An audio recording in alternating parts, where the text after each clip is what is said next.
Hello, everybody, and welcome back to the MASONRY Strong Podcast. Today, I'm joined by Chris Bettinger. Chris, Good. How are you? doing great. So, tell me a little bit about yourself and how you got started in the industry. Oh, geez. My background, my training is in architecture. Mhm. I went to the University of Michigan. And when I first got out of school, I started doing primary design work residentially. And then my wife and I got this crazy idea to have kids and had to get health insurance and had to do all those things. So I started doing specification work instead of primary design. So I worked for Tyvek and became a regional manager with them. And one day I got hit at a weak spot. I was being the lead presenter at the Home Builders show in Orlando, ironically enough, where I live now. And had like 2,000 or 3,000 people talking about moisture. And this guy came up and said, "Hey, you should really sell brick for me." Yeah. And next thing you know, I started selling masonry in the late 90s. And then one thing led to another, and I ended up with Oldcastle down in Florida now, and I've been there for 17 years. So, you went from architectural design to selling, and then... Well, I don't look at it as really selling. Okay. It is selling, but it isn't Mhm. selling. I've always had success just showing to people what the product is, how it performs, and just let it go for itself. Yeah. So I go in there and talk about choices about masonry, what it can or can't do for them. Mhm. And then it's a strong product. It's always been real easy. I sort of cringe when I hear sales rep because I sort of work the technical aspects of it more. I don't even do primary selling anymore. I work more in strategic things for our company, new product rollout. I do a ton of presentations with architects. Last year, gave out over 9,000 CEUs. Wow. So it's a lot of education, a lot of promotion of our industry, things like that. That's awesome. Nice. Yeah. And was this industry something you've always been interested in, or did it just kind of fall on your lap and you were like, this is something that... I is love the definitely... idea. I grew up in a house full of engineers. Okay.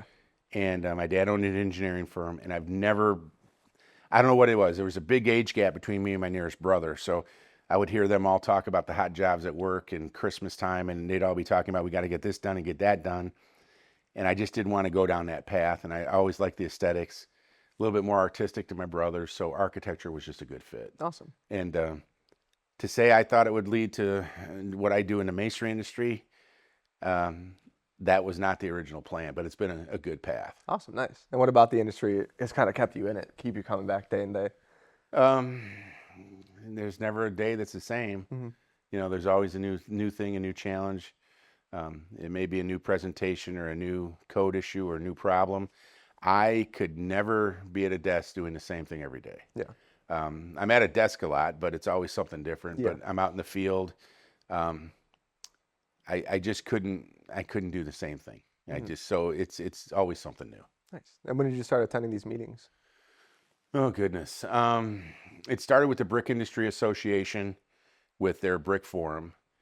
And when I was in Michigan, it was probably 75% clay masonry and 25% CMU. Okay. When I came with Oldcastle in Florida, it was more of a 50-50 mix. And with my background and the things architecturally, it was probably 2010 I started getting involved with NCMA, which is now CMHA, and doing all those things, and then getting to know people in the industry, and then it's a combination. You're voluntold to get on a committee, and then sometimes you get drafted to get on a committee, and sometimes you say, "Yeah, I really want to be on that committee." So next thing you know, you're active and you know people and you're doing things. So nice. And I couldn't give you a path. Yeah. Just, Yeah. What have been some of your favorite things to come out of these meetings? I like the energy we're creating. I hate the when someone says, "Oh, out of the box thinking, creating synergy and all that bullshit." I hate that. I just like the energy of what Chekhov's been able to bring, because we're bringing a lot of people together. My background is working collaboratively with architecture. Mm-hmm. In design studio, we had a project we had to get done in a week's time, and you had 4 or 5 people working on it, and everyone's bringing ideas to the table. That's an atmosphere I love, and I think we have that with Chekhov. So that's been a lot of fun recently in terms of working, how we're come together as a group. Seeing a lot of different perspectives has been helpful to me. Listening to some of the producers that are, producer in Florida is totally different than a producer in the West Coast. Yeah. Up north, I have a good idea what they're going through because I lived it. But it's just all those different ideas coming together. It's been a lot of fun. Yeah. And when you come to meetings like this and you just hear about the new, advancements in the industry, does it kind of re-spark that architectural, mind of yours to kind of? I find myself, I joke around sometimes that I end up throwing out ideas that, people look at me and, I feel like they're looking at me, my hair is on fire because I'm coming from a totally different perspective. But yeah, I mean, the wheels start turning quite a bit. Oldcastle, we're pretty cutting edge in a lot of things we do. There's a number of things that we're looking at right now that really could have an impact on the industry. I mean, and it's really interesting. So I like being with them, because, we never a dull moment and, new challenges and stuff. Yeah. And what's it like to see the industry change from when you first started to where you are right now? I think it's collaboration. Again, back to that. It's everybody talking a lot more, working a lot more. The other thing is apprenticeship has come to the forefront. And, when you start getting old, you can't relate to this, but you start getting old, you start thinking about, the industry. And, I haven't made millions and millions of dollars by any means, but it's been very good to me. And you like to see all these different people out there and opportunities and, training and things like that. So that's fun watching new people get into it. And I've enjoyed mentoring some people within our company and things like that. Yeah, and I know there's a huge push to get, the next generation and, new eyes in the industry, whether it be kids or, I know there's programs in prisons to help kind of reform them, give them a career path when they get out. What is it like to see the huge push for the next generation to get them in here? I've got two sons, 31 and 28. They were always pretty focused in terms of what they wanted to do. So we've been able to watch them sort of go their path, and it's worked out. They're both off the payroll. I always joke around. They've got their jobs. One's married with a baby, another one's getting married next year. So you see them on their path, and that's always cool. But I've seen a lot of their friends that haven't had quite as clear a path, or they've struggled after they got their degree, finding something in their industry and doing all that. And then there's some kids that just can't relate to college. And I've seen that all with their friends, and giving them another option. I laugh and joke. I've talked to the AIA, which I deal with every day, and I presented to them, our apprenticeship program we're doing in Florida. Will you partner with us? And I use the example that there's 3 or 4 Masons in the state of Florida who may not have their high school diploma or have a GED. So the classroom wasn't right for them, but they're multimillionaires because they found the fit, what works for them.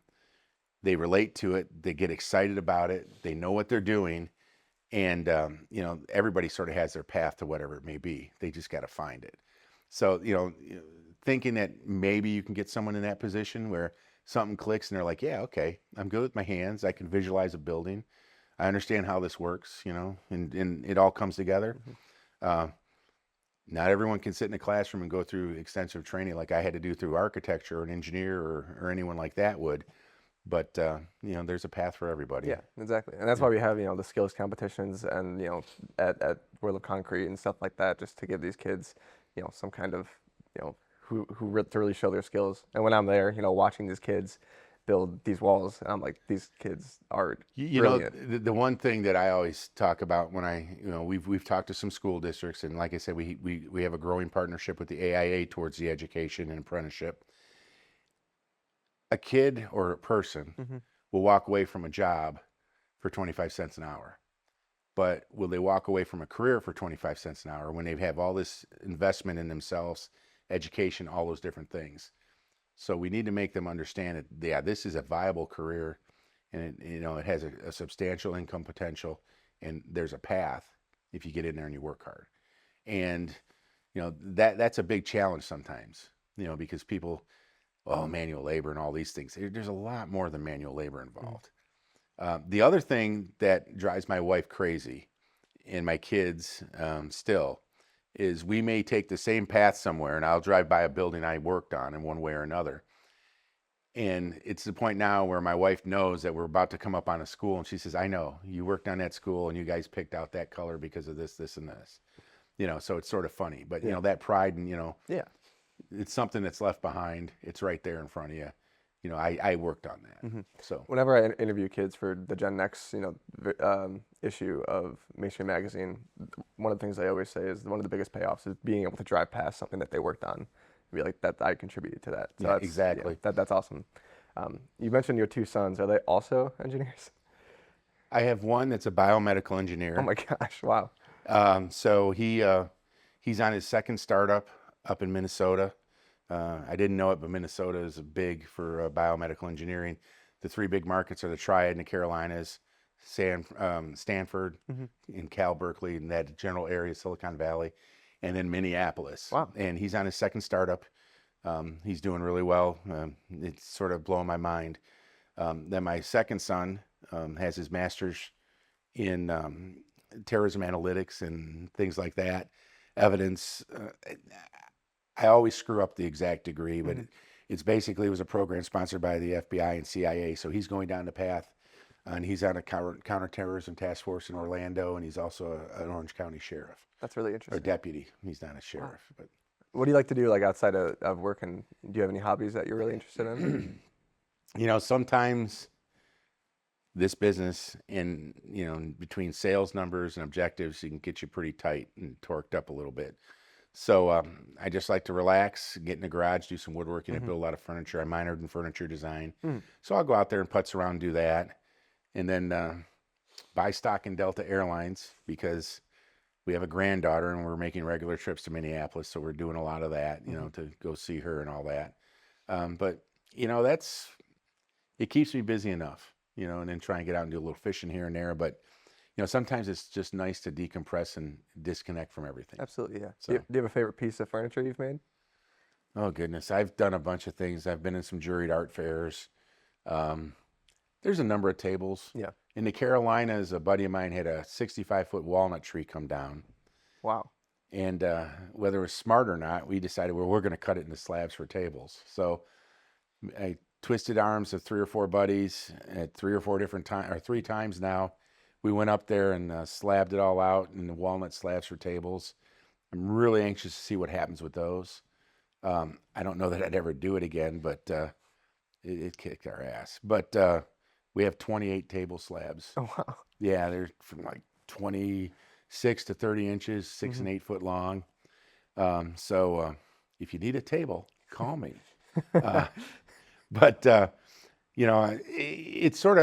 it's sort of fun. I really don't do sold work or anything like that. There's a couple galleries I'll take things to. I buy a cool piece of wood, or in this case, we harvested the tree and there's a cool story attached. And I'll go out there one day, say, well, I'm going to make a table out of it, and then just start putzing around. Yeah. So that, I've done some things for family members I really liked. I'm in the middle of a hope chest for my granddaughter right now. So, it's sort of what you're working on now is your favorite. Yeah. Then you're done with it, and then you just keep moving. Yeah. So. Absolutely. Very nice. Kind of going back to the industry and these meetings, when you come here and I just kind of came to get you. You were having breakfast with all your friends from here in the industry. But when you're Friends is a strong word. Friends is a strong word. Yeah, not stretch it. When you meet new people, what is that kind of like for you? Whether it be someone like me who's a little bit younger and new to the industry, or someone that you've never met but has been in the industry just as long as you. I got to admit, sometimes I'm surprised when I have people come and say, I've been wanting to talk to you. I'm glad I got a chance. And I don't know them, and I'm going, really? You want to talk to me? So that always sort of makes me laugh a little bit inside. But it feels good that, people are looking you out to talk about different programs and things you have. I always joke around, that a lot of these shows are just sitting around bullshit and telling lies, and, everyone's doing great. Everyone's got this, and, there's a little bit of everything that goes on at these. But you get to the point where you start to know people, a little of their history, a little bit about their family. So you can mix it up about, a bunch of different things, and it's not always so focused. So, Okay. You have some relationships. I'll call them business friends. You're not going to, talk to them every week, but when you see them, it's always a good conversation. And, they sort of know what you go through and you know what they go through. And, it's just nice, and networking and all that. Absolutely. Nice. And when you look at the kind of safety side of it, how has that kind of changed in your eyes from when you first started to where it is now? Well, the unfortunate thing, everybody in this industry has a horror story. Yeah. Someone in their company, something bad happened. Hopefully it's not a death. Someone's been injured, and it's really put a focus on that.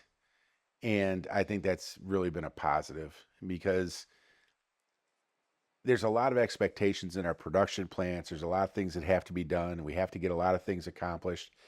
And sometimes you get wrapped up in that and you lose, the focus on the important stuff. For me, I think safety, people are, doubling down on, don't lose track of the priority, and that's everybody going home in one piece at the end of the night. It amazes me, I bought a new pickup truck in May, and I already have 20,000 miles on it. And, that's one thing that always comes. I'm not in a plant very often, but we're on the road so much, and you're doing so many things. And, for me, the biggest thing is I hate saying used to, because it just validates I'm old. But, I used to say, oh, it's no big deal. I'll be home by 11 or 12 tonight, just push through and drive and stuff like that. And I've had to slow down and say, you know what, you don't need to doze off. You don't need to have this. So, you always have in the back of your mind, you have to be safe and all. But with us at Oldcastle in our industry in Florida, we really focused on it. And there's going to be problems at plants, people, but nothing has been catastrophic. Nothing's been major. So we've been really lucky that way. Awesome. Very nice. And, kind of with Oldcastle, there's a lot of new advancements in the industry, whether it be technology or like material advancements. What is that like for you to kind of see them, keep up with them, and really, try to understand them? The things out there that are going on with robotics, the things that are going on with AI, I can't say I understand them or how they get there, but the end result, there's some cool things that you see now. And you can't help but think that it's just the tip of the iceberg, because it's one of those things where that snowball has really got some speed rolling now, and you can see a lot of different things that are going to happen that I think are going to be different. The other thing is the technology of it is going to bring in the youth, because they can combine, you can sort of hit them both ways, in terms of no one watches TV anymore. They're always online. They're very computer literate. They're savvy with it, all those different things. And that's even, the kids that may not have a school as a good fit, they're still very knowledgeable about that. So to be able to give them that hook to come in and say, these things are coming, is always good. Yeah, that's a good point, bringing up how technology will draw the new generation. Because Yeah. we were at World of Concrete and we saw there's like a new exoskeleton. I think I've talked about it on this podcast a couple of times, but it's Yep. like, what kid wouldn't want to put that on? You know what I mean? Yeah, So there's some interesting things out there. Block lane machines, the 3D printing, all those different things. I mean, it really sets you back. I mean, you think about it, we would joke around. We do one trade show. It's a Florida Educational Facility Planners Association. And you have all these school board officials, and the school board officials, general contractors, and architects are all there. And they'll walk by your booth and they'll say, oh yeah, masonry, yeah, the pyramids, I got it, and it's like, what have we had new to talk about? I mean, yeah, it's a new color, a little bit different block. To say they're earth shattering or like this huge leap, like if you look at Tesla was a big leap in the auto industry. We haven't had that, but I think we're on the verge of a lot of that happening right now. And it just makes a difference. We used to struggle on how to get people in the booths.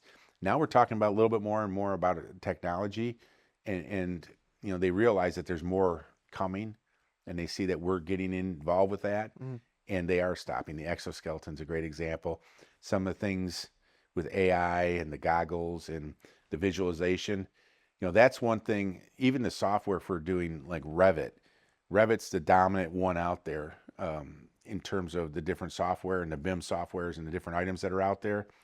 Masonry IQ is something that we work with a lot at Oldcastle, and the industry as a whole does a lot with it. But the hardest thing is, and I'll use my wife as an example, when we were looking at her house, I could look at the blueprint and I could visualize the house in my head. I could walk through it.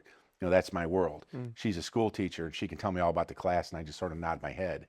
But she was doing the same thing about the design, and okay, well, you think that's enough, or do you think this layout? And in my head, I could see it. That connects the dots in terms of that visualization, where they get the feel through the AI of walking through a room. So that could show them, the value of masonry. It could show you the aesthetic. It could give the hardest thing in design work. You take and do a programming of a building, and the programming of a building by a designer is no different than programming a computer. They're essentially saying, this is your need. This is how we're going to satisfy or approach your need. So you look at that, and they program the building, but then getting them in the proper expectations. Someone may buy a Chevette, or, I don't even know what the hell the cheap car, a cheap car right now, Yeah. but they have the expectation it's going to be like a Cadillac or a Lincoln or a Mercedes. That's not the case. So it's getting expectations aligned with reality and being able to take the owners and have them understand the performance or the aesthetic and understand the reality, so there's no disappointment and we're spot on. I think that's a huge advantage for our industry right now with these different tools. Yeah, absolutely. Well, Chris, I appreciate your time and coming on today. I had a great time talking with you. Great. Yeah, Thanks. you. Yeah.